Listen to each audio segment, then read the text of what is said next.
the chairman of National Automobile Dealers and represent 18,000 dealers in the country, along with 3,000 heavy-duty truck dealers. And what the actions that you've done as the president and your administration is definitely going to save our customers money.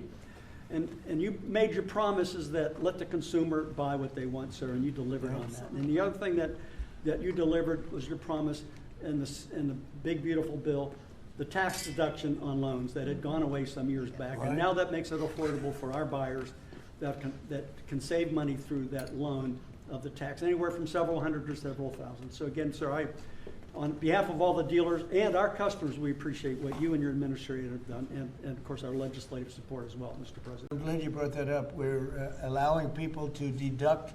So if you go out and buy a car, and this is for middle income, but for lower income, no matter what, they never really had deductions. You know, rich people like deductions, but middle income people were never really afforded deductions, which is very unfair.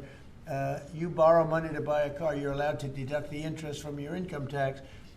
And I think that's going to be one of the most, in terms of your industry, I think it's going to be the biggest thing that we're talking about, maybe even bigger than CAFE standards. I'd like to ask a couple of our political leaders to say, because you guys have done an amazing job. We had to fight lunatics to get it done, and they had no answers. I see Mike Kelly, my friend back there, has been with me from day one. What do you have to say, Mike? The American people have always been able to choose what they want to buy. They don't want to be taken out of a market by people who, quite frankly, don't even drive their own car, and saying this is the way you've got to go going into the future. What you've done is unlock the most ridiculous statute that ever came in with CAFE. It wasn't done by the Congress. It was done by President Obama after the courts failed on it. So thank you for doing what you're doing. You're making America great again in every single way. Thank you.